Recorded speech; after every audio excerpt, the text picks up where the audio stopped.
Vamos a seguir con la serie de Elías. Yo creo que el texto que vamos a leer es uno de los pasajes más crueles que hay en toda la Biblia. Es difícil leer este capítulo sin llorar. Hay un varón de Dios llamado Nabot y él va a padecer una tremenda injusticia por un capricho de un hombre que no temía al Señor. El título del mensaje en esta mañana es Elías y la viña de Nabot. Elías y la viña de Nabot. Después de leer el texto, vamos a leer del 1 al 29, vamos a dividir el texto en 3 puntos, ¿de acuerdo? Primero Reyes, capítulo 21. Si no habéis leído este texto antes, es bien feo, bien feo. Dice la palabra del Señor, Primero Reyes, capítulo 21, del 1 en adelante. Pasadas estas cosas, aconteció que Nabot de Jezreel tenía una viña junto al palacio de Acab, el rey de Samaria. Y Acab habló a Nabot diciendo, dame tu viña para un huerto de legumbres, porque está cercana a mi casa, y yo te daré por ella otra viña mejor que esta, o, si mejor te pareciere, te pagaré su valor en dinero. Nabot respondió a Acab, guárdeme Yahvé de que yo te dé a ti la heredad de mis padres.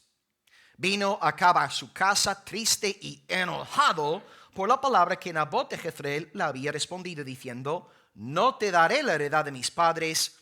Y se acostó en su cama, volvió su rostro y no comió.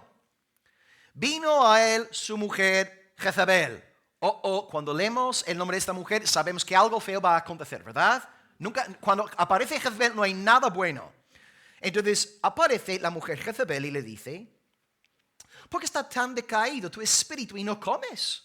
Y él respondió, porque hablé con Nabot de Jezreel y le dije que me diera su viña por dinero, o que si más quería, le daría otra viña por ella. Y él me respondió, yo no te daré mi viña. Y su mujer Jezabel le dijo, ¿eres tú ahora rey sobre Israel? Levántate, come y alégrate, yo te daré la viña de Nabot de Jezreel.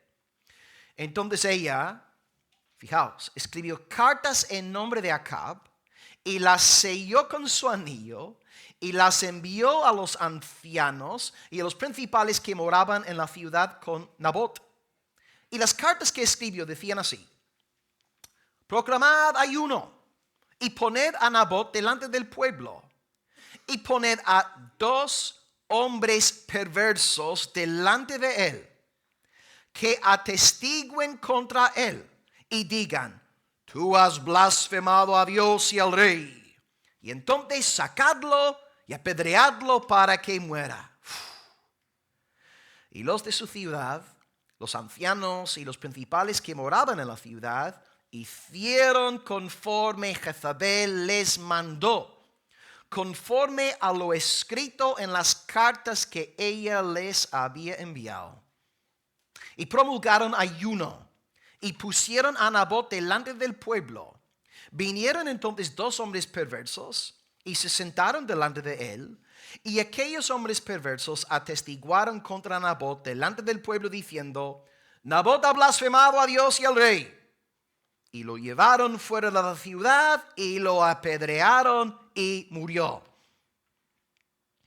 Después enviaron a decir a Jezabel, Nabot ha sido apedreado y ha muerto. Y cuando Jezabel oyó que Nabot había sido apedreado y muerto, dijo a Acab, levántate, toma la viña de Nabot de Jezreel, que no te la quiso dar por dinero, porque Nabot no vive, ha muerto. Y oyendo Acab que Nabot era muerto, se levantó para descender a la viña de Nabot, para tomar posesión de ella. Entonces vino palabra del Señor a Elías Tisbita diciendo, levántate, desciende a encontrarte con Acab, rey de Israel, que está en Samaria. He aquí, él está en la viña de Nabot, a la cual ha descendido para tomar posesión de ella. Le hablarás diciendo, así ha dicho el Señor, no mataste y también has despojado. Y volverás a hablarle diciendo, así ha dicho el Señor, en el mismo lugar donde lamieron los perros la sangre de Nabot, los perros lamerán tu sangre, tu misma sangre. Y Acab dijo a Elías, ¿me has hallado, enemigo mío? Y él respondió, te he encontrado porque te has vendido a hacer lo malo delante del Señor. He aquí, yo traigo mal sobre ti y barreré tu posteridad y destruiré hasta el último varón de la casa de Acab, tanto el siervo como el libre en Israel. Y yo pondré tu casa como la casa de Jeroboam, hijo de Nabat, y como la casa de Baasa, hijo de Ahías, por la rebelión con que me provocaste a ira y con que has hecho pecar a Israel. Y de Jezebel también ha hablado el Señor diciendo, los perros comerán a Jezebel en el muro de Jezreel. El que de Acab fuere muerto en la ciudad, los perros lo comerán. Y el que fuere muerto en el campo, lo comerán las aves del cielo. A la verdad, ninguno fue como Acab, que se vendió para hacer lo malo ante los ojos del Señor, porque Jezebel, su mujer, lo incitaba. Él fue en gran manera abominable, caminando en pos de los ídolos, conforme a todo lo que hicieron los amorreos, a los cuales lanzó el Señor de delante de ellos, de los hijos de Israel. Y sucedió que cuando Acab oyó estas palabras, rasgó sus vestidos y puso cilicio sobre su carne, ayunó y durmió en cilicio y anduvo humillado. Entonces vino palabra del Señor a Elías Tisbita diciendo, ¿no has visto cómo Acab se ha humillado delante de mí?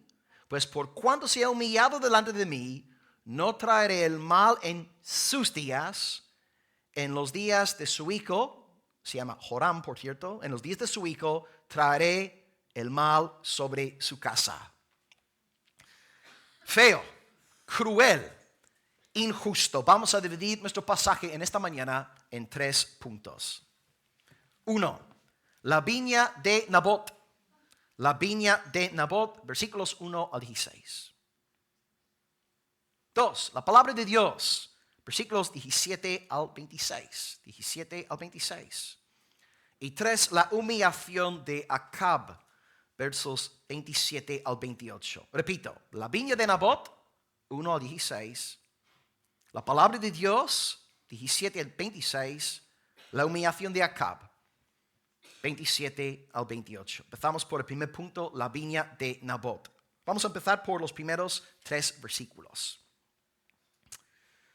Pasadas estas cosas, aconteció que Nabot de Jezreel tenía una viña junto al palacio de Acab, rey de Samaria. Y Acab habló a Nabot diciendo, dame tu viña para un huerto de legumbres, porque está cercana a mi casa, y yo te daré por ella otra viña mejor que esta, o si mejor te pareciere, te pagaré su valor en dinero. Y Nabot respondió a Acab, guárdame el Señor Yahvé, de que yo te dé a ti la heredad de mis padres.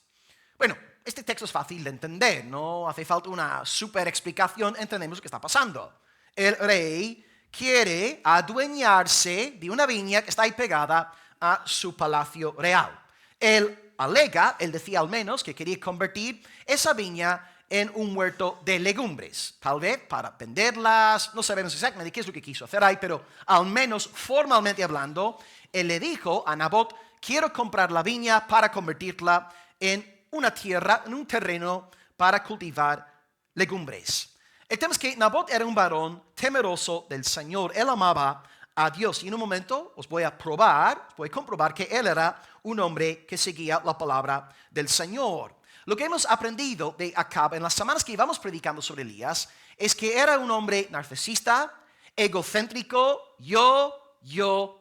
Y esto es un fuerte contraste con Elías, porque el lema del corazón de Elías era Soli Deo Gloria. El lema del corazón de Acab siempre era Soli Ego, Gloria. Mis intereses, mi voluntad, mis proyectos. Así que él quiere apoderarse de una viña, tal vez con el fin de expandir el territorio de su palacio real, porque al comprar la viña podía aumentar el lugar de su morada. Pero Nabot, al igual que Elías, quería honrar la palabra de Dios en su vida. Se ve que Nabot era uno de esos 7,000 que Dios había reservado para su gloria. Nadie sabe exactamente quiénes eran sus padres, pero podemos decir lo mismo en cuanto a Elías y sus padres. Conocemos todos a Elías, pero nadie sabe cómo se llamaban los padres de Elías. Me imagino que habrá sido gente piadosa por haber puesto Elías como nombre a su hijo.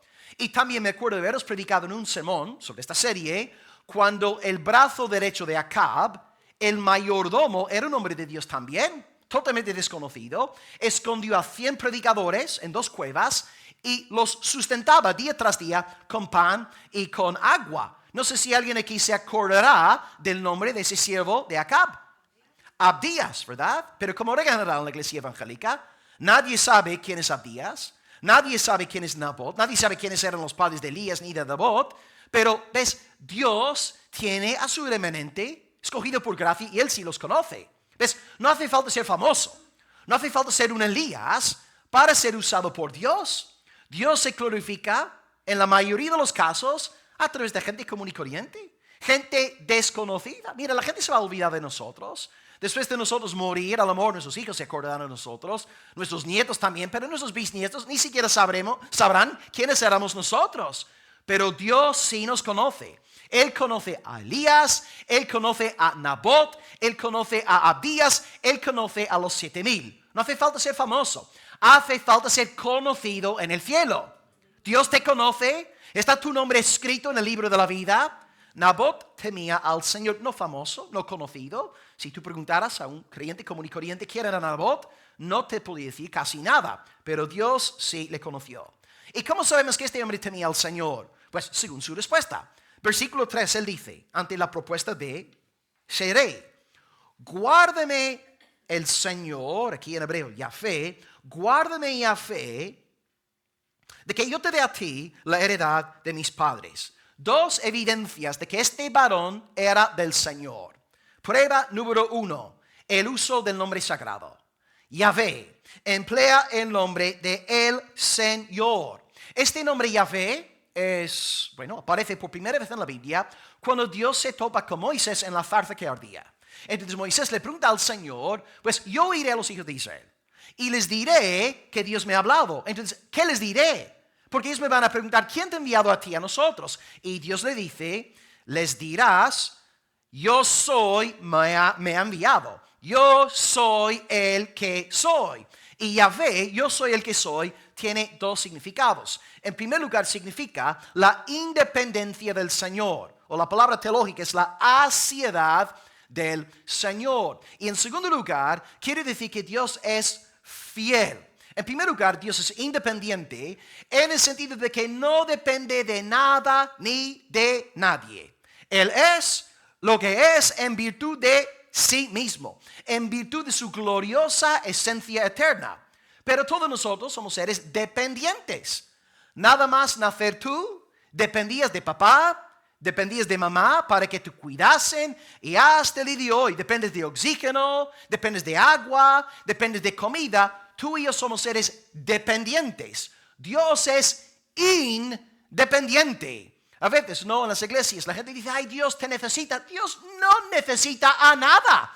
Si Dios no hubiese creado este universo, sería feliz, sería contento, sería alegre. Dios no nos necesita para nada. Él es independiente, todo suficiente, glorioso en sí mismo. Y gracias a esta gran alegría que tiene en su ser trinitario, crea al mundo para que el mundo festeje la felicidad que hay en el ser divino. Es que Dios es Yahvé porque es independiente. Y número 2, es fiel. Porque cuando se da a conocer a Moisés como Yahvé, le dice, yo soy el Dios de Abraham, de Isaac y de Jacob. Y claro, cuando Dios dijo eso a Moisés, los 3 patriarcas llevaban siglos en la tumba. Llevaban años muertos, pero Dios había acordado de lo que los prometió. Y le dice a Moisés, yo te voy a llamar para cumplir lo que prometí a Abraham, a Isaac y a Jacob. Es que Yahvé habla de la independencia de Dios en sí mismo, y en cuanto a nosotros, habla de su fidelidad. Él es fiel a sus promesas. Y según la palabra de Dios, solamente debemos jurar en el nombre divino. Deuteronomio dice en el capítulo 6:13, al Señor tu Dios temerás, a Él solo servirás y por su nombre jurarás. Pero Jezebel, cuando ella se pone a jurar, jura en el nombre de los dioses. Primero de Reyes dice, 19:2, cito a Jezebel: así me hagan los dioses y aún me añadan, si mañana a estas horas yo no he puesto tu persona como la de uno de ellos. Cuando ella dice dioses, está pensando en Baal y en Asera, los dos dioses fenicios, Baal y su consorte Asera. Es que la primera prueba de que este hombre es un hombre de Dios es el uso del nombre sagrado, Yahvé. El Dios de Abraham, Isaac, Jacob, el Dios de Moisés, el Dios de mis padres, yo juro en su nombre. Prueba número 2 de que Nabot era un hombre de Dios. Él se aferra a la palabra del Señor. ¿Y cómo sé esto? Porque el versículo 3, cuando él dice que no quiere entregar la heredad de sus padres a otros, él está aquí reflexionando sobre el libro de Números. Números 36, versículo 7 dice: la heredad de los hijos de Israel no será traspasada de tribu en tribu, porque cada uno de los hijos de Israel estará ligado a la heredad de la tribu de sus padres. Vale, Nabot era de Jezreel. Por tanto, según la geografía bíblica, el territorio de Jezreel pertenecía a la tribu de Isaacar. Podemos entonces deducir la verdad de que Nabot era hijo de Isaacar. No sabemos de qué tribu era el rey Acab, pero sí sabemos que no era de la tribu de Isaacar, porque si lo hubiese sido de la tribu de Isaacar, Nabot no habría tenido ningún problema a la hora de vender la propiedad al rey. Pero como él no era de la heredad de sus padres, él no pudo en buena conciencia vender esa viña. Ahora, ¿es lícito generar dinero? ¿Es lícito ganar el pan de cada día? Desde luego que sí. Y en nuestra iglesia esperamos que los varones en la iglesia, ¿no?, que sean varoniles, que salgan a ganar, a poner pan a la mesa, a generar ingresos. Es lícito, es bíblico, es correcto. Pero no debemos generar ingresos y estos ingresos violan la palabra de Dios. Queremos dinero limpio, dinero santo. Esto sí glorifica al Señor. ¿Ves? Nabot podría haber decidido vender la viña a otro de la tribu de Isaacar, pero ¿qué es más importante en su vida? Ganar una buena pasta, porque claro, el rey está comprando la viña y él habría pagado bien y tenía fondos, ¿cierto? Tenía economía. Él podía haber vendido la viña, qué bien, y me va a dar otra viña y voy a vivir como un rey el resto de mis días, pero no. Para él lo más importante no era la economía personal. Para él lo más importante era la gloria de Dios, la palabra del Señor. Hay algo más importante que el dinero, es el Señor Dios Todopoderoso. Y Él nos dice, no puedes servir a Dios y a Mamón. Debemos decidir en nuestros corazones a quiénes vamos a seguir, al Señor o a Baal, al Señor o al euro. Es lícito generar dinero, es bueno generar dinero, pero no es correcto generar dinero pecaminoso. Nabot hace las cosas en el temor del Señor. Y realmente la prueba de fuego, muchas veces en el varón, sobre todo en el hombre, ¿no? Porque Dios nos ha constituido de esta manera, nos ha hecho de esta manera, el salir, el ganar el pan, el proveer. La prueba de fuego en la vida de un hombre es si está dispuesto a negar sus intereses financieros por amor al Señor. Es la prueba de una verdadera conversión. El hombre que de verdad ha nacido de nuevo coloca al Señor en primer lugar y no el dinero. Varones, ¿cómo es vuestra relación con el dinero? ¿Soñáis con los billetes? ¿El dinero es vuestra vida? ¿Desayunáis dinero? ¿Almorzáis dinero? ¿Cenáis dinero? ¿O vivís para la gloria del Señor? Buscando primeramente su reino, generando dinero, sí, pero dinero en el temor del Señor. Que cada uno pruebe su propio corazón en esta mañana. ¿Y ahora qué pasa ante esta respuesta de Nabot, un hombre de Dios? ¡Wow! ¿Qué respuesta le dio? Versículo 4, aquí tenemos un niño mimado. Versículo 4 dice, y vino Acab a su casa, triste y enojado, por la palabra que Nabot le había respondido, diciendo, no te daré la heredad de mis padres. Y fijaos lo que hizo.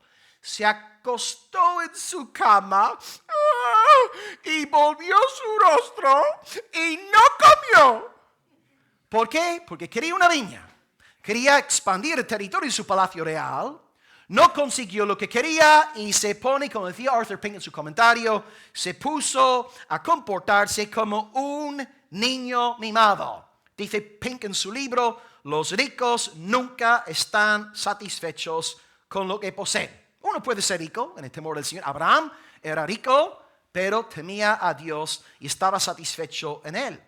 Si os fijáis, de hecho, en el capítulo anterior, el 20, Dios le había dado a Acab una victoria tremenda. Le había dado victoria sobre los sirios, un enemigo realmente, fuerte. Y en vez de él gozarse en Dios, dar gracias, vivir para la alabanza de Dios, solamente pensaba en sus propios intereses, en su propio ombligo, yo. Y aquí tenemos un hombre triste. Pero hay que recordar algo en estos días tan sentimentaloides, ¿no? A veces en la cultura del siglo XXI la filosofía es, si lloro, llevo la razón, ¿verdad? A veces esto pasa incluso en la consejería pastoral que damos a gente. La gente viene llorando, porque, está intentando justificar algún patrón de pecado en su vida y llora, y ya que llora, pues le tenemos que dar la razón. No. Hay lágrimas que son satánicas.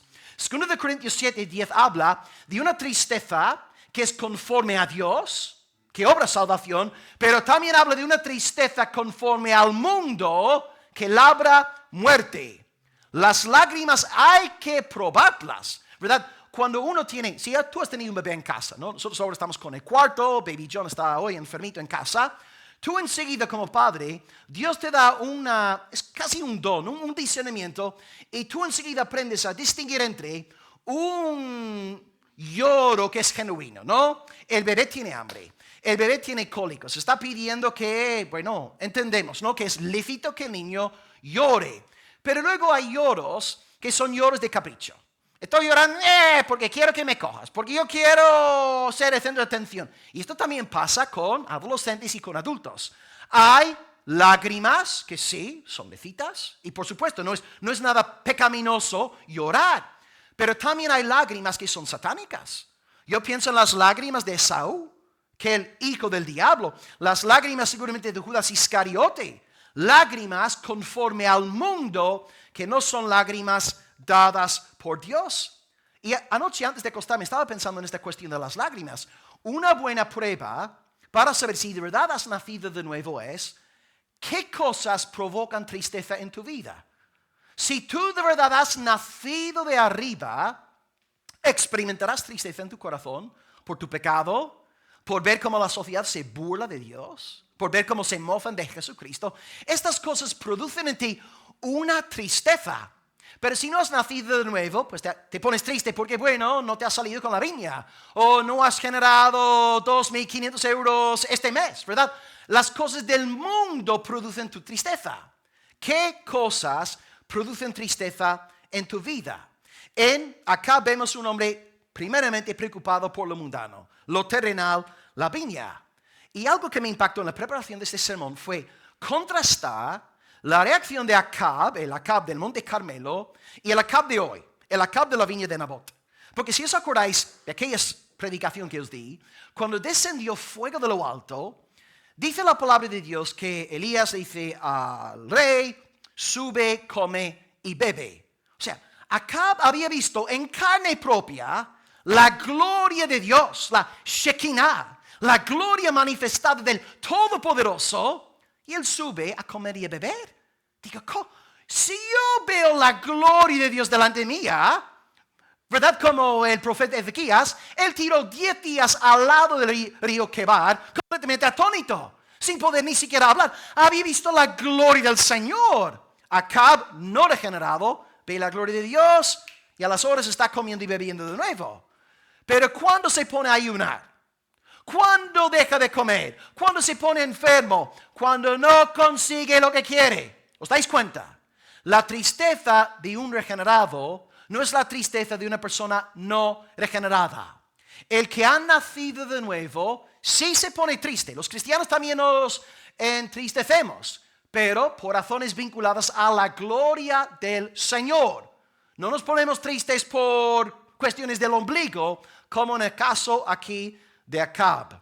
Como Jesús decía a Pedro, y por medio de Pedro a Satanás, esta frase podría aplicarse perfectamente al rey Acab en esta mañana. Quítate de delante de mí, Satanás. Me eres tropiezo, porque no pones la mira en las cosas de Dios, sino en las de los hombres. El creyente pone la mira en lo de arriba. Acab, Jezabel, pone la mira en la viña, en las cosas de este mundo. Y ahora entra en juego una bruja del mismísimo abismo. Esta mujer está en la lista de las top 5, las mujeres más malvadas de toda la Biblia. Jezabel está en todas esas listas. Fijaos en qué va a hacer esta dama ahora. Versículos 5 al 7. Vino a él su mujer Jezabel. Ve ahí el niño mimado, sin comer, súper triste, quejándose. ¿Por qué está tan decaído tu espíritu y no comes? Y él respondió: porque hablé con Nabot de Jezreel y le dije que me diera su viña por dinero, o que si más quería, le daría otra viña por ella. Y él respondió: yo no te daré mi viña. Y su mujer le dijo: ¿acaso no eres rey sobre Israel? Levántate y come y alégrate. Yo te daré la viña de Nabot de Jezreel. ¿Ves la influencia de una mujer perversa en casa? Una mujer que no teme al Señor, una mujer que no anda en obediencia a Dios. Si Jezabel hubiera sido una mujer nacida de nuevo, se habría acercado a su marido diciéndole algo como: cariño, no llores, el Señor está con nosotros. Tenemos abrigo, tenemos sustento. Estemos agradecidos, estemos contentos, tenemos más que suficiente. Dios te ha puesto en el trono, Él ha suplido todas tus necesidades y hasta el fin de nuestros días el Dios de Abraham, de Isaac, de Jacob estará contigo. No te vengas para abajo, mi amor, confía en el Señor y Él hará. Y si Él quiere darte la viña, Él se encargará de dártela. Tú tranquilo, descansa en el Señor. Amados, Jezabel no era una mujer de Dios. Era una mujer infernal, una hija de Satanás. En vez de reprender a su marido por esta tristeza mundana, pecaminosa, satánica, ella se pone a maquinar. Y quiero que antes de analizar lo que ella hace, porque es terrible, ella tiene un concepto completamente antibíblico de lo que es la autoridad. Porque su respuesta al rey, la primera reacción de ella es: ¿acaso no eres rey? Es decir, yo quería coger la viña, él no me la vendió. Y ella dice: pero vamos a ver, tú eres el rey. ¿Qué está implicando ahí? Que ya que tú eres el rey, cógela, apodérate de la viña. ¿Te das cuenta de cómo razona una mujer no salva? Una mujer mundana. Ella piensa que el puesto de autoridad permite que yo sea una dictadora, una tirana. Si yo quiero adueñarme de la viña, así haré, porque yo soy la autoridad. Esta es la idea del mundo, hermanos. Pero Jesucristo nos dice algo revolucionario en Mateo 20:25. Dice Jesús: ¿sabéis que los gobernantes de las naciones se enseñorean de ellas al estilo de Acab y de Jezabel? Y los que son grandes, Acab, Jezabel, ejercen sobre ellas potestad. Mas entre vosotros no será así, sino que el que quiera hacerse grande entre vosotros será vuestro servidor. El que quiera ser el primero entre vosotros será vuestro servidor. Yo, por más que intente, para que esto tenga sentido en nuestro contexto, ¿no? La comida después del culto que tenemos el primer domingo de cada mes. Yo no veo a Acab, no veo a Jezabel sirviendo las mesas. Es que por más que intente ver a Jezabel sirviendo a una mesa, no soy capaz de ver a Jezabel sirviendo una mesa. No la veo con el té, con el café, recogiendo las cosas. Es que no lo veo.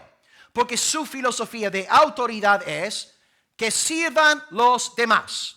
Yo soy la señora. Yo soy la reina. Yo soy la jefe. Yo estoy casada con Acab. Que todos se pongan a servir y que suplan mis necesidades. Cuando estaba en Castellón, la iglesia ahí tenía un lema que aprendía ahí y se repetía mucho y es una gran verdad. Decían ahí, el que no sirve, no se dice aquí también, ¿verdad? El que no sirve, no sirve. ¿Ves? Para algunos, la vida cristiana trata de tener un puesto, ser alguien grande, no tener seguidores. Aquí estoy yo, aquí mando yo. Pero según Jesús no. La autoridad es delegada para que tú sirvas al otro, para que tú bendigas al otro, para que tú te niegues a ti mismo, levantando, ayudando al otro. ¿Qué mentalidad de autoridad opera en tu corazón? ¿La mentalidad de Jezabel, que sirvan los demás? ¿O la mentalidad de Jesucristo, el más grande en la iglesia, es el que más sirve? Hermanos, a veces pensamos, no, servir a Dios es predicar, servir a Dios es coger la guitarra con Alex y cantar con Carmen y Ramón. No, hermanos, servir implica negarnos a nosotros mismos. Significa ayudar al hermano, ponernos a su disposición. Y como Nico nos recordó hoy, en su devocional, ¿verdad? Él reflexionó sobre Efesios 5:21. Sujetaos unos a otros en el temor del Señor. Y él decía que esto para la carne es como apuñalar nuestra carne. Nadie quiere servir a otro porque somos narcisistas, somos egocéntricos. Esperamos que todos en la iglesia estén pendientes de nosotros. Y por eso, me voy de la iglesia porque fulana no me saludó. Pero vamos a ver, ¿por qué no te acercaste tú para saludar a fulana? O a fulano, ¿ves? La mentalidad ombligocéntrica. Los demás tienen que estar pendientes de mí, pero yo no me preocupo por nadie.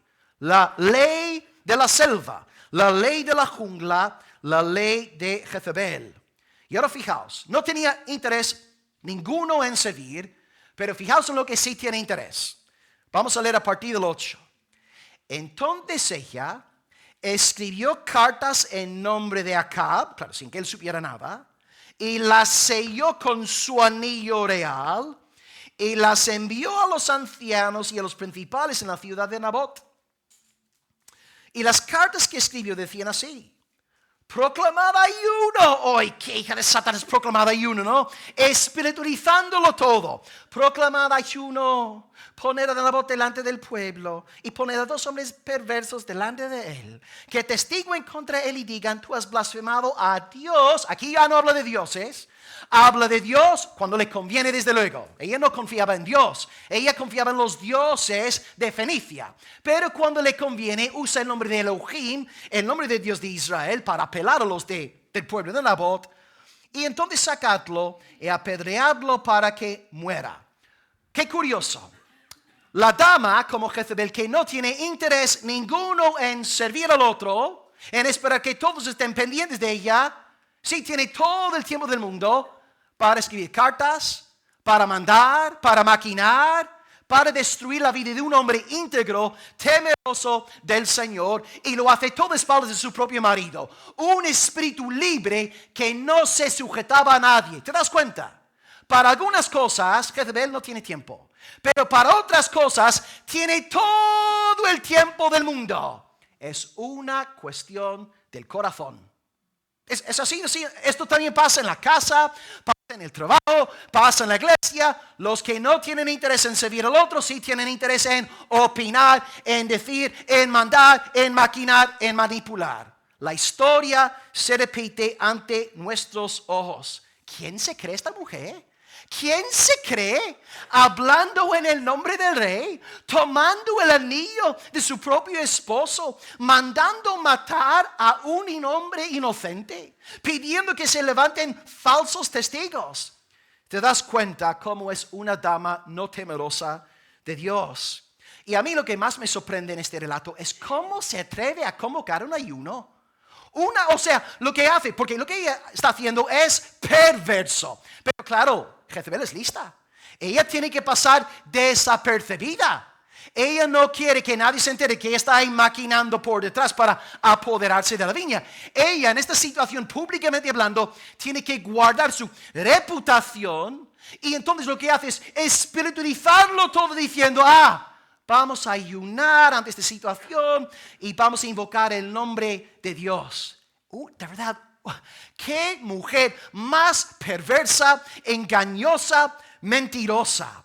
Arthur Pink ha dicho, la historia ofrece abundantes pruebas de que los crímenes más viles han sido perpetrados bajo la capa de la religión.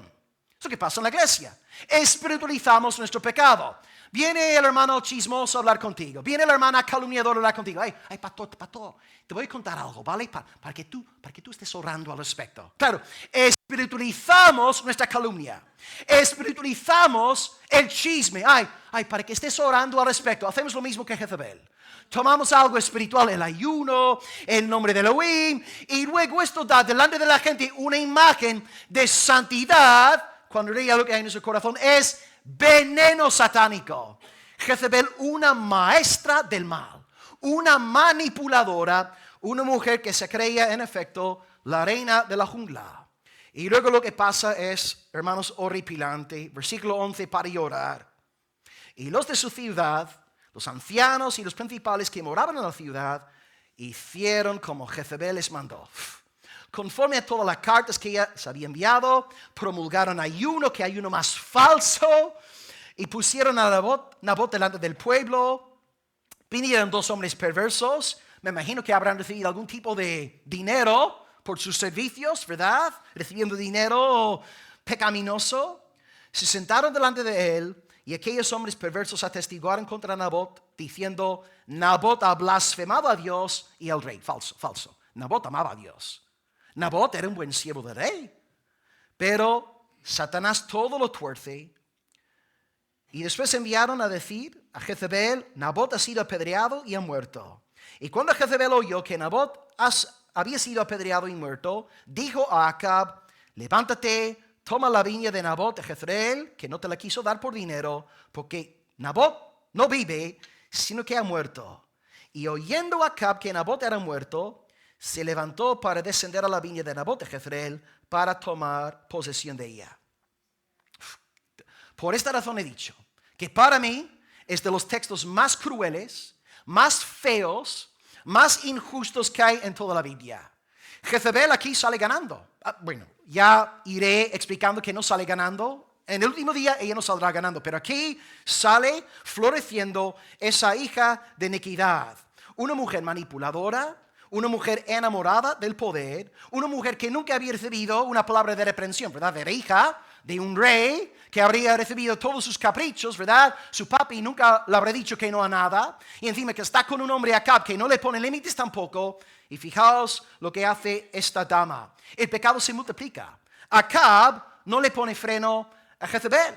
Entonces ella contrata a estos dos hombres perversos. El pecado se va multiplicando. El pecado de marido contagia a la mujer. El pecado de mujer luego contagia a los del pueblo de Nabot. Es como esta semana en casa, ¿verdad? Esta semana, una semana de lluvia, de frío, de mucho viento, toda la familia enferma.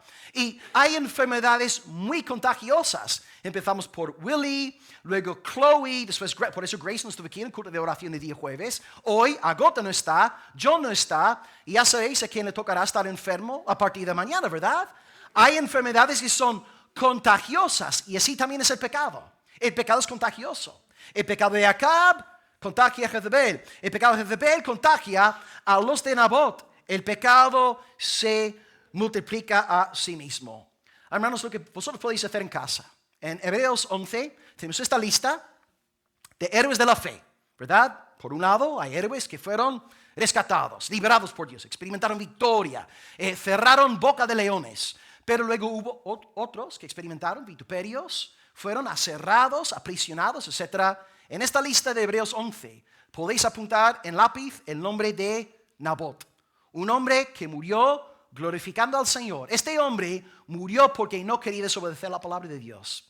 Él supuestamente sale perdiendo, pero bendito sea Dios, él ahora está en la presencia del Todopoderoso. Acab, Jezebel, siendo atormentados en Gehenna. Pero Nabot está en la presencia del Todopoderoso. Por tanto, hoy, tú, me imagino, muchos de vosotros estaréis siendo afligidos, tal vez injustamente, pero confiad en el Señor. Él te hará un cedro de Líbano. Él hará de ti una palmera. Confía en el Señor. Obedece la palabra. Y si te toca derramar tu sangre por amor a la palabra, el Señor te resucitará en el día final. Estarás con Cristo por los siglos de los siglos. Jezebel no saldrá ganando. Su victoria, hermanos, es temporal. Y con esto en mente, vamos a ver que esta mujer, a pesar de haber maquinado todo para quedarse como la santita ante su ayuno y el nombre de Elohim, vamos a ver que hubo una persona que no pudo engañar. Punto 2 del mensaje, la palabra de Dios. Hay uno que no fue engañado. Versículo 17, segundo punto, la palabra de Dios. Entonces vino palabra del Señor a Elías Tisbita diciendo, levántate, desciende a encontrarte con Acab, rey de Israel. Él está en Samaria. He aquí está en la viña de Nabot, a la cual ha descendido para tomar posesión de ella. Y le hablarás diciendo, así ha dicho el Señor, no mataste, no has despojado, y volverás a hablarle diciendo, así ha dicho el Señor, en el mismo lugar donde lamieron los perros la sangre de Nabot, los perros lamerán tu sangre, tu misma sangre. Jezebel se queda como la santita. Nadie sospecha de ella. Nadie ha visto el gran pecado que albergaba en el corazón. Pero sí hubo quien leyó el corazón de Jezebel. El Señor Dios Todopoderoso. Él es omnisciente. Él es omnividente. Él ve todo lo físico. Yo hasta ahí llego. Pero Él también ve lo mental. Él sabe lo que está pasando por tu mente ahora mismo. Dios lo sabe todo. Jezebel puede engañar al pueblo de Jezreel, pero no puede engañar a aquel que tiene ojos como llamas de fuego. Dios lo ve todo. Y ahora, lo interesante. Dios dirige una palabra a Acab. He dicho Acab, no he dicho Jezebel. Y dice, no mataste, no has despojado. Y nos ponemos a pensar aquí, pero el Señor se habrá equivocado. Porque como hemos leído en el texto anterior, ¿quién se encargó de matar y de despojar la viña? Jezebel. Pero Dios dice a Acab, no a Jezebel, no mataste, no has despojado, porque Dios le echa la culpa al varón. Exactamente. Esto es un principio que tenemos en el propio Génesis. La palabra de Dios nos dice que el pecado entró en el mundo por un hombre. Pero vamos a ver, Eva fue la que tomó del árbol. Ella fue la primera en comer y luego se lo dio a su marido, el fruto del árbol, ¿verdad? Pero ya que Adán es la cabeza delante del Señor, Dios dice que el pecado entró en el mundo por él. Hay dos cabezas federales, Jesucristo, el segundo Adán, y el primer Adán. Y por esta razón Dios le echa la culpa a Acab. Ahora bien, Jezebel no es libre de culpa. Pero Dios dice que Acab tiene culpa en este asunto. Porque conforme estudiamos el libro de Primera de Reyes, la imagen que se nos proyecta sobre Acab es de un hombre ya pasivo. Que la idea es que él dejó que Jezebel hiciera lo que bien le daba la gana. No ponía frenos, no le reprendía, no le hablaba en amor, en el temor de Dios, amonestando a esa dama, y por tanto él es culpable. Es como Elí, el sacerdote, que Dios le recrimina por la maldad de sus dos hijos que eran sacerdotes. Elí, tendrías que haber puesto disciplina en casa, tendrías que haber reprendido a tus hijos. No lo has hecho. Así que, querido marido, y te lo digo en el temor del Señor y en el nombre de Dios en esta mañana, según el texto bíblico. Si tú tienes en casa una mujer manipuladora, mentirosa, dirigida por Satanás, contenciosa, problemática, es tu deber en el nombre de Dios llamar a tu esposa al arrepentimiento. Tú no puedes permitir que esto florezca, porque lo que va a pasar es que en el día de mañana estas actitudes se van a reproducir en tus hijos. Y luego vamos a ver estas actitudes en la sociedad, en el trabajo y en la propia iglesia. Y qué triste deciros en estos días, hermanos, siglo XXI, ¿no? Las iglesias con mujeres como Jezebel, manipuladoras, mentirosas, chismosas, calumniadoras, porque nadie les está poniendo freno. Espíritus libres que no se sujetan a nada ni a nadie. Hermano, es tu deber en el nombre del Señor hablar con tu esposa, llamándole al arrepentimiento. No seas hallado cobarde. Y de nuevo la imagen, cuando yo estudio la vida de Acab, me da la sensación, es como si él tuviese miedo. Es como si tuviera miedo a Jezabel. Porque en efecto el hombre no temía el nombre del Señor. Hermanos, os digo algo. Gracias a Dios, nuestro Señor Todopoderoso no se llama Acab. Él no es un Dios pasivo. Él no es indiferente con el pecado. Él no dice, bueno, que Jezabel se salga con la suya, yo me quedé aquí, no pasa nada. Jezabel ya puede hacer lo que bien le dé la gana. No. Dios interviene diciendo, ok, Acab, número 1, los perros van a lamer tu sangre. Tu sangre van a lamer. Y esto se cumple más adelante en 1 Reyes 22:38. La escritura dice que los perros lamieron la sangre del cadáver de Acab. Y también hay un segundo juicio. Y esto es para Jezebel. Y el juicio para ella es aún más severo. Juicio número 2. Vamos a leer a partir del 20. ¿Qué dice Dios ahora acerca del castigo de Jezebel? Acab dijo a Elías: me has hallado, enemigo mío. Y él respondió: te he encontrado porque te has vendido a hacer lo malo delante del Señor. He aquí yo traigo mal sobre ti. Barreré tu posteridad y destruiré hasta el último varón de tu casa, tanto el siervo como el libre. Y pondré tu casa como la casa de Jeroboam, hijo de Nabat, como la casa de Baasá, hijo de Ahías, por la rebelión con que me provocaste a ira y con que has hecho pecar a Israel. Y de Jezebel también ha hablado el Señor diciendo: los perros comerán a Jezebel en el muro de Jezreel. Toma ya, Jezebel. Menudo juicio del Señor. El que de Acab fuera muerto en la ciudad, los perros lo comerán. Y el que fuere muerto en el campo, lo comerán las aves del cielo. A la verdad, ninguno fue como Acab, que se vendió para hacer lo malo ante los ojos del Señor. Porque Jezebel, su mujer, lo incitaba. Él fue en gran manera abominable, caminando en pos de los ídolos, conforme a todo lo que hicieron los amorreos, a los cuales lanzó el Señor de delante de los hijos de Israel. Vamos a ver en un momentito juicio número 2. Antes, algunos datos que debemos considerar. Acab considera a Elías su enemigo.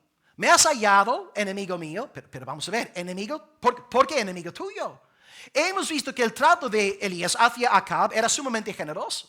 Era una conducta generosa, benigna. Por ejemplo, cuando desciende el fuego del monte Carmelo, Israel está con Elías y él dice: degollad a los 450 profetas de Baal. ¡Pum! Todos muertos. En ese instante, os acordaréis de que ahí estaba también el rey.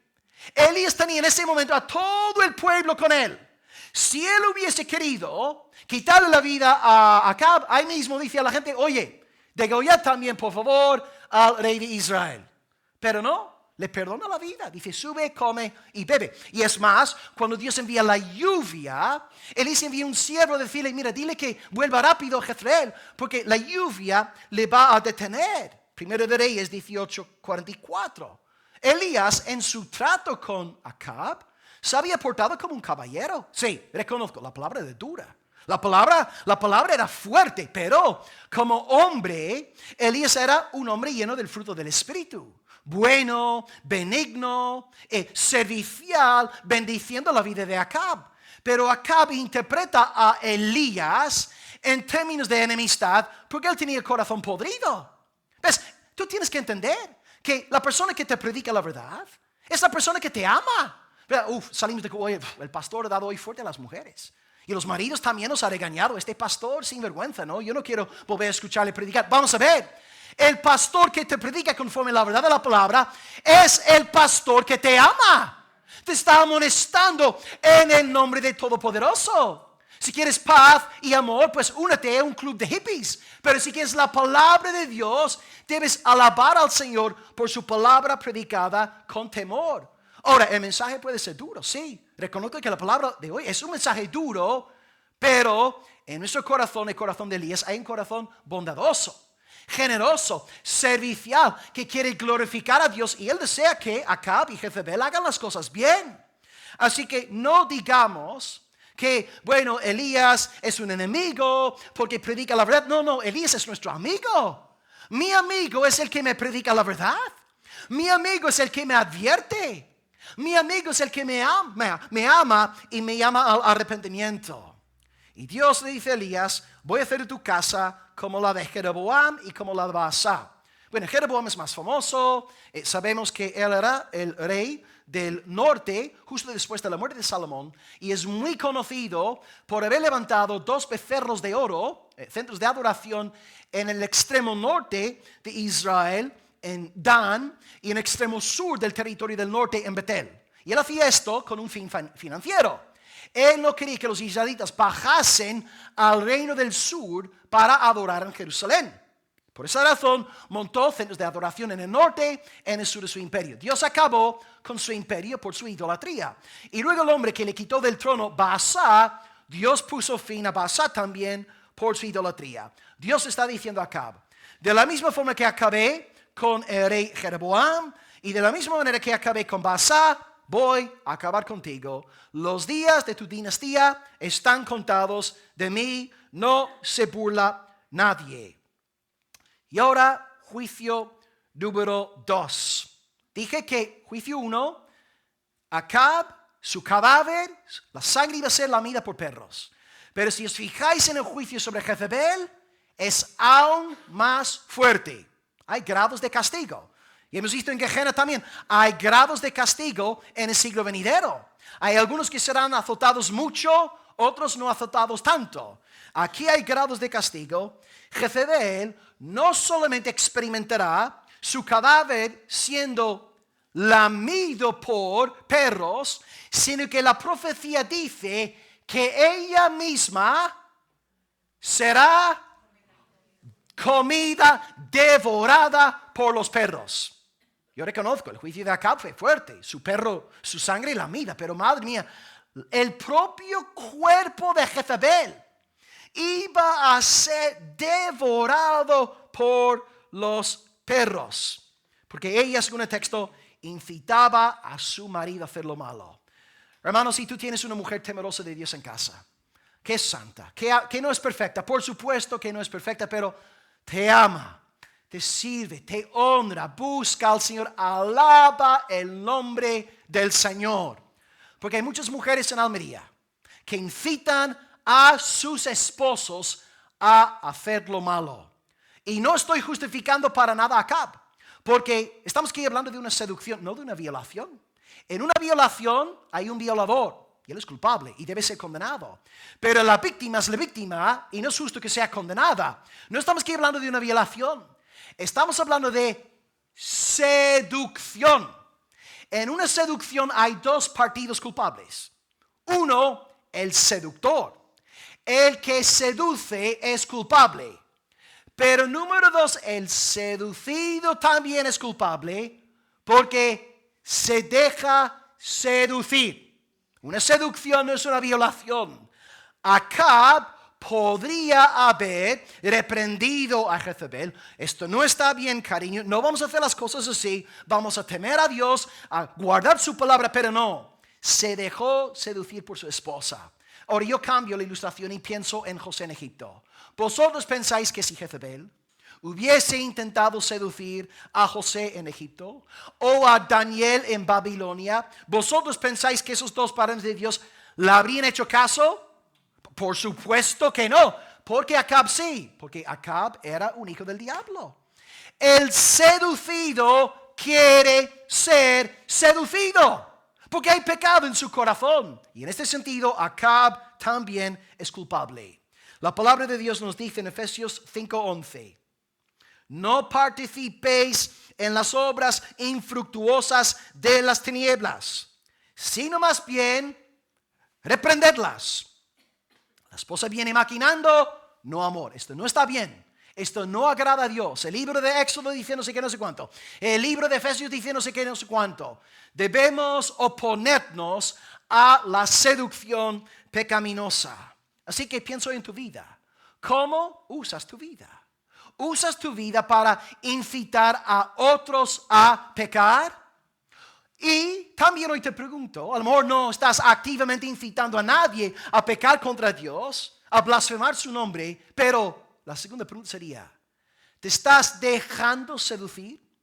¿Dejas que haya gente en tu vida? ¿Gente peligrosa? ¿Gente dirigida por Satanás? ¿Permites tú que esas personas te seduzcan y te lleven a pecar contra Dios? Porque te digo hoy, el seductor es culpable. Pero tú también siendo seducido eres igualmente culpable delante del Todopoderoso. Hay amistades que no convienen. Los hijos de la luz no podemos andar cogidos de la mano con los hijos de las tinieblas. Delante de Dios, los seductores y los seducidos serán castigados. Huye del pecado, huye de aquellas influencias malignas, impías que hay en tu vida y conságrate al Señor, reprendiendo las tinieblas en el nombre de Dios. Y acabamos hoy con un punto muy cortito, el número 3. Aquí no tengo realmente mucho que decir al respecto. Y después de esto ya oraremos a nuestro Dios. Acabamos con el tercer punto de mensaje, últimos versículos del pasaje, la humillación de Acab. La palabra acaba diciéndonos hoy, 27. Y sucedió que cuando Acab oyó estas palabras, ¿verdad? Voy a quitarte el trono. Los perros lamerán tu sangre, los perros comerán a Jezebel. ¡Qué asco!, ¿no? Después de oír estas palabras, rascó sus vestidos en señal de humillación, puso cilicio sobre su carne, ayunó y durmió en cilicio. Y anduvo así humillado. Entonces vino palabra de Dios a Elías Tisbita diciendo, ¿no has visto cómo Acab se ha humillado delante de mí? Pues por cuanto se ha humillado delante de mí, no traeré el mal en sus días, en los días de su hijo traeré el mal sobre su casa. Acab, ¡pum!, recibe juicio tras juicio. ¡Pum!, te voy a quitar el trono. ¡Pum!, los perros te van a lamer. ¡Pum!, Jezebel será devorada por perros. ¡Pum!, juicio. Y ahora Acab responde humillándose. Yo diría aquí, queridos hermanos, que este remordimiento que hay en Acab no es un arrepentimiento evangélico. Porque a partir de ese momento en adelante no vemos a Acab viviendo para la gloria de Dios. Él está con esta tristeza de que, bueno, me van a quitar el trono, me van a lamer la sangre y van a devorar a mi esposa. Yo creo que hasta un mundano, no hace falta ser cristiano para experimentar tristeza aquí. Es una tristeza que entendemos según el mundo, ¿verdad? Te van a quitar el trono, ahí me pongo triste. Él se humilla en este sentido externo de la palabra. No es que él esté preocupado por la gloria del Señor. Es como Judas Iscariote, es como el rey Saúl, es como Esaú, una tristeza conforme al mundo. El verdadero arrepentimiento salvador se enfoca en la gloria de Dios. Y si tú tienes esta clase de arrepentimiento, que es la verdadera, la salvadora, este arrepentimiento te lleva a detestar el pecado. No solamente quieres quedar bien, digamos, públicamente delante de la gente, pero entre semana, conforme analizas tu corazón, te produce tristeza. Ves tus inclinaciones, ves tus pensamientos, ves las cosas las maquinaciones que a veces ahí surgen en el alma, y esto te provoca tristeza.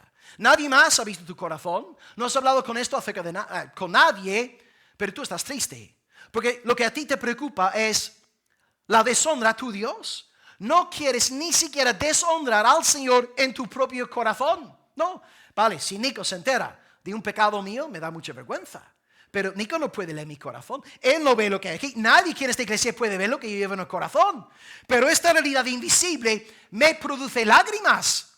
Me produce quebrantamiento de corazón. ¿Por qué? Porque he nacido de nuevo. Porque no quiero deshonrar al Señor. Pero cuando uno no ha nacido de nuevo, solamente quiere quedar bien delante de Nico y delante de la gente ahí fuera en el mundo. El verdadero arrepentimiento se preocupa por el pecado interno oculto y escondido. Y yo sé que si tú has nacido de nuevo, te molesta, te entristece, te enoja el pecado que hay dentro de ti. Oró hermano Ramón hoy, ¿no? Hablando de esos residuos de pecado que todavía hay en nosotros. ¿Acaso no deseamos todos ser liberados de una vez de esta ley de pecado que mora en nuestros miembros? ¿O soy yo el único? Todos decimos lo mismo. Queremos ser liberados y entrar en la presencia de Dios. Hermanos, lo de Acab no era un arrepentimiento genuino. No puso su vida en orden después de esas lágrimas. No empezó a hacer las cosas bien ante la palabra para nada. Triste por haber perdido su reino, por perder a su esposa, etc. Pero una tristeza que entendemos según la humanidad. Al acabar hoy, queridos hermanos, hemos visto un rey auténticamente desastroso. Caos total. Una mujer manipuladora, maliciosa, mandona, calculadora. Hemos visto a Elías siendo fiel, anunciando la palabra, sí, con bondad en el corazón, pero un mensaje duro. Y hoy os dejo con una verdad muy consoladora. Vemos hoy en un texto un rey perverso, una reina completamente diabólica hasta más no poder. Pero hoy os anuncio que entre los reinos del norte y los reinos del sur no hay ni siquiera uno bueno. Hay un rey bueno, su nombre es Jesucristo de Nazaret. Y Él no nos incita a pecar, Él nos santifica. Y por medio de la fe en Él, en su cruz, en su muerte, en su resurrección, y por medio del arrepentimiento verdadero, tú puedes hoy ser salvo y ser de este rey. Y si tú eres de Jesucristo, este rey santo, bueno, temeroso del Padre, Él te va a pastorear hasta el fin. Él te llevará por sendas no de pecado, sino de justicia. Hoy, gracias a Dios, el pueblo cristiano no cuenta con el rey Acab. El pueblo cristiano cuenta con el rey Jesús. Y además de ser rey, Él es profeta. Él hoy ha hablado a su iglesia según su oficio profético. Y además de ser, según sus tres oficios, además de ser rey y profeta, Él es sacerdote. Este bendito rey no es ombligocéntrico.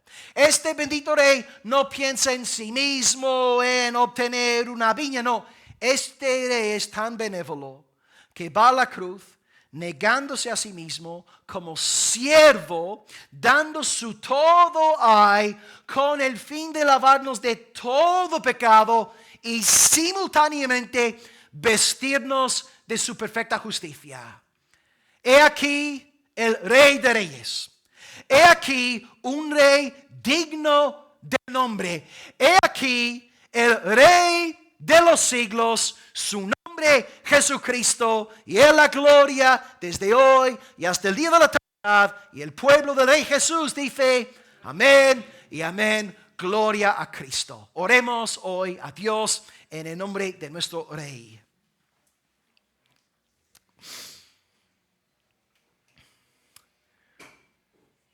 Amado Padre, hemos visto mucho pecado hoy en el texto. Nos perturba la lectura que nos ha sido expuesta en el culto. Nos han entrado náuseas en el corazón al leer lo que hicieron con tu fiel siervo Nabot. Mataron a tu siervo, hablaron mal de Elías como enemigo. Como el mundo, cuando no te teme, todo está al revés. En vez de ver a Nabot como un referente, un hombre santo, digno de imitar, en vez de ver a Elías como un amigo, como un fiel vocero, no, vemos a Nabot como malo de la película y vemos a Elías como un pesado. Oh Señor, por favor, perdónanos por pensar como mundanos. Señor, nos vemos a nosotros mismos en este texto. perversos, corruptos. Las mujeres seguramente se sienten identificadas con las cosas que hemos dicho de Jezabel. Los varones seguramente nos sentiremos identificados con lo que hemos predicado acerca de Acab. Padre, rogamos que tú nos lleves a todos al arrepentimiento. Señor, somos expertos. Ya hemos aprendido con el paso de los años a engañar a la gente, a espiritualizarlo todo, ocultando nuestra desobediencia detrás de una capa de ayuno y Elohim. Señor, tú tienes ojos que son llamas de fuego. Nos lees como si fuéramos un mensaje de WhatsApp. Ves todo lo que hay dentro de nosotros, las intenciones, las motivaciones ocultas que escondemos de los hombres. Señor, por favor, danos verdadero temor de ti. No queremos agradar al hombre. Queremos agradarte a ti, andar en auténtico arrepentimiento y arrepentirnos del pecado oculto que hay en nosotros. Guarda nuestra iglesia en primer lugar de seguir las pisadas de Acab. Los varones, Señor, que no seamos pasivos, que no estemos entregados simplemente al dinero sin el temor de ti, sin tener nuestra vida en orden delante de ti, sin tener nuestra vida marital, nuestra vida con los hijos en orden delante de ti. Guárdanos de convertir el euro en nuestro Dios, en nuestro Baal. Señor, danos temor de ti y ayúdanos a generar ingresos en el temor de ti, dinero limpio, dinero que te glorifique, amado Señor, y así podremos descansar por la noche con paz en el alma. Señor, también ayúdanos en nuestra pasividad en el hogar. Salimos a trabajar con fuerza y tomamos decisiones, hacemos de todo, pero luego en casa modo pasivo, ultra pasivos. Ni una palabra de reprensión cuando vemos pecado en la esposa, en los hijos. No, bueno, que estarán cansados. Señor, danos también este mismo vigor para pastorear nuestras esposas, nuestros niños, y que nuestras casas sean iglesias en miniatura. Que en casa podamos alabarte, que podamos leer la Biblia juntos, que podamos memorizar juntos versículos. Padre, danos hogares con cultos diarios, Señor. Papi, leyendo, orando, dirigiendo la adoración con la presencia de mami y los hijos. Danos familias muy fuertes, criadas en el temor tuyo, Dios. Que cada varón reciba hoy este llamamiento, que no seamos como Acab. Sí, buscando dinero, pero olvidándonos de tu gloria en la casa. Señor, en cuanto a las esposas, Señor, las mujeres aquí también se sienten identificadas. Señor, guarda a las damas de nuestra iglesia también de estos pecados, de ser chismosas, entremetidas, hablando de cosas que no deberían, maquinadoras, ocultando sus intenciones perversas con excusas espirituales. Señor, por favor, guarda los corazones de las esposas de nuestra iglesia, Señor. Que sean esposas de bien, que serían de lo por venir, y que sean un modelo para sus hijos y sus hijitas en casa. Por favor, danos mujeres santificadas. No espíritus libres que se crean intocables, que nadie es quien para llamarme a mí la atención, sino mujeres humildes, mujeres serviciales. Señor, por favor, danos mujeres santificadas para tu gloria, no mujeres problemáticas, sino mujeres de bien, mujeres fecundas en tu Espíritu Santo, ungidas con aceite fresco, mujeres que son como palmeras y cedros del Líbano, Señor. Y amado Dios, hoy acabamos dando de alabanza por nuestro Rey de Reyes, Jesucristo. Vemos los reyes que hay en el mundo. Acab, un desastre. Jezabel, terrible. Y incluso, Señor, los propios reyes buenos de la Biblia, como Josías, como Ezequías, como David, también tenían sus pecados y sus caídas. Hoy, con gran alivio, te damos gracias de que hay un rey perfectísimo. Es tu Hijo Jesucristo. En su sangre, todo nuestro pecado es perdonado. Nuestro amor al dinero, perdonado. Nuestra pasividad, perdonada. Nuestras calumnias y chismes y maquinaciones, todo perdonado en la sangre de Jesús. Y a partir de ahora, Padre, que tu Rey Jesucristo se encargue de santificarnos. Ahora haznos santos en Cristo. Queremos agradecerte por el cambio que has efectuado en nosotros. Queremos agradecerte por haber perdonado toda nuestra maldad pasada, presente y futura. Y ahora, Señor, haznos fieles súbditos del Rey de Sion. Y como oímos aquí el día jueves, que andemos vestidos de blanco. Haznos blancos para tu alabanza. Haznos puros, haznos santos. Y como alguien oró aquí el otro día en uno de los cultos, haznos lo más santo posible, Señor, en esta tierra, antes de que seamos glorificados en el siglo venidero. Te damos alabanza por tu palabra. Úsala para bendecir los corazones y para convertir a los pecadores. En el nombre de nuestro Rey Jesús, te damos las gracias. Y el pueblo de Cristo dice amén.